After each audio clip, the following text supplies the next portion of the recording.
اور اسید بن حضیر رضی اللہ تعالیٰ عنہما نے لوگوں سے کہا کہ آپ لوگوں نے رسول اللہ کو میدان میں نکلنے پر زبردستی آمادہ کیا ہے، لہٰذا معاملہ آپ ہی کے حوالے کر دیجئے۔ یہ سن کر سب لوگوں نے ندامت محسوس کی، اور جب آپ باہر تشریف لائے تو آپ سے عرض کیا کہ اے اللہ کے رسول صلی اللہ علیہ وسلم، ہمیں آپ کی مخالفت نہیں کرنی چاہیے تھی، آپ کو جو پسند ہو وہی کیجئے، اگر آپ کو یہ پسند ہے کہ مدینے میں رہیں تو آپ ایسا ہی کیجئے۔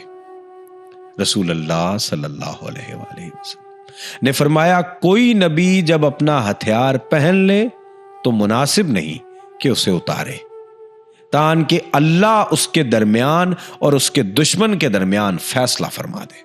اس کے بعد نبی صلی اللہ علیہ وآلہ وسلم نے لشکر کو 3 حصوں میں تقسیم فرما دیا۔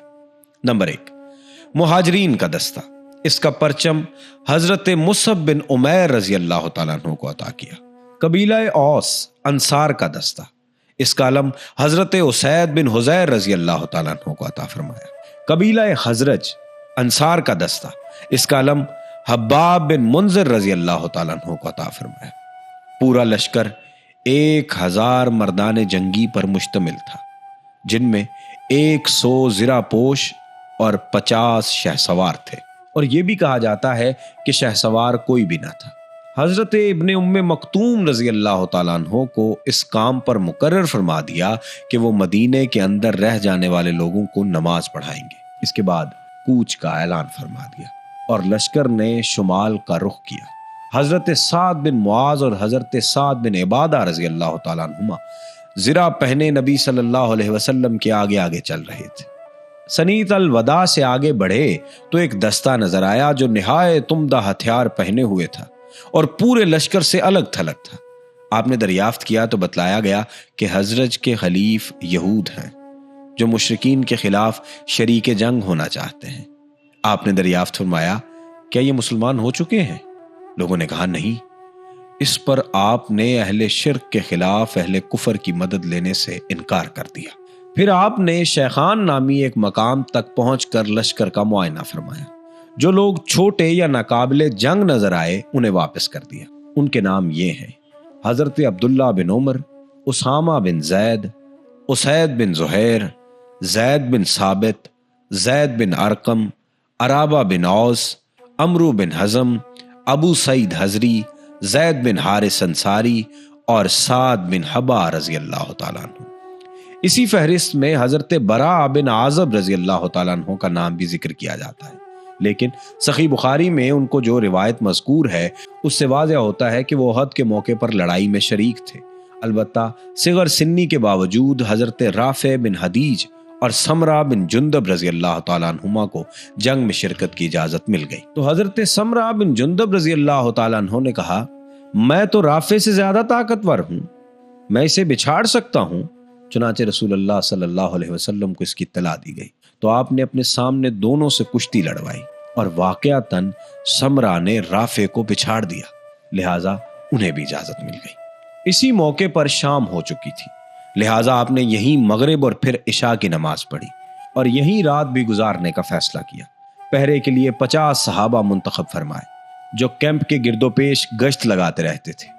ان کے قائد محمد بن مسلمہ انصاری رضی اللہ تعالیٰ عنہ تھے۔ یہ وہی بزرگ ہیں جنہوں نے کعب بن اشرف کو ٹھکانے لگانے والی جماعت کی قیادت فرمائی تھی۔ ذکوان بن عبداللہ بن قیس خاصی نبی صلی اللہ علیہ وآلہ وسلم کے پاس پہرا دے رہے تھے۔ طلوع فجر سے کچھ پہلے آپ پھر چل پڑے اور مقام شوت پہنچ کر فجر کی نماز پڑھائی۔ اب آپ دشمن کے بالکل قریب تھے اور دونوں ایک دوسرے کو دیکھ رہے تھے۔ یہیں پہنچ کر عبداللہ بن ابی منافق نے بغاوت کر دی اور کوئی 1/3 لشکر یعنی 300 افراد کو لے کر یہ کہتا ہوا واپس چلا گیا کہ ہم نہیں سمجھتے کہ کیوں خواہ مخواہ اپنی جان دے دے۔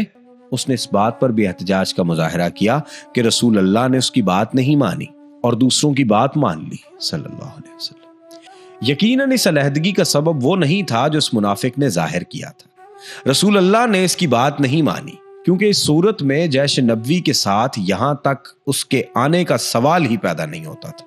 اسے لشکر کی روانگی کے پہلے ہی قدم پر الگ ہو جانا چاہیے تھا۔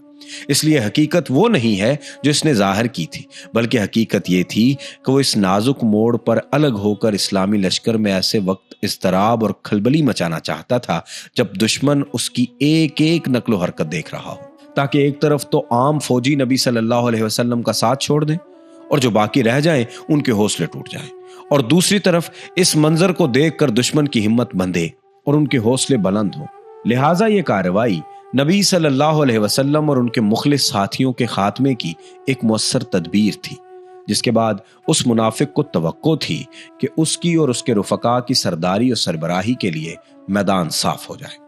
قریب تھا کہ یہ منافق اپنے بغض مقاصد کی برابری میں کامیاب ہو جاتا، کیونکہ مزید دو جماعتوں یعنی قبیلہ اوس سے بنو حارثہ اور قبیلہ حزرج سے بنو سلمہ کے قدم بھی اکھڑ چکے تھے اور وہ واپسی کا سوچ رہے تھے، لیکن اللہ تعالیٰ نے ان کی دستگیری کی اور یہ دونوں جماعتیں اضطراب اور ارادہ واپسی کے بعد جم گئیں۔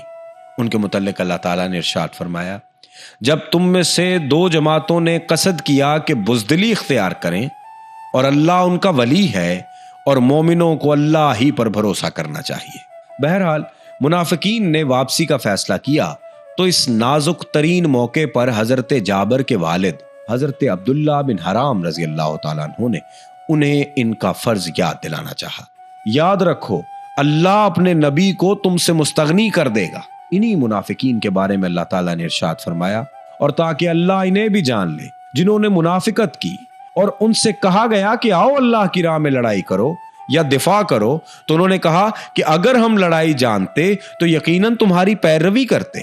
یہ لوگ ایمان کی بنسبت کفر کے زیادہ قریب ہیں، منہ سے ایسی بات کہتے ہیں جو دل میں نہیں ہے، اور یہ جو کچھ چھپاتے ہیں اللہ اسے خوب جانتا ہے۔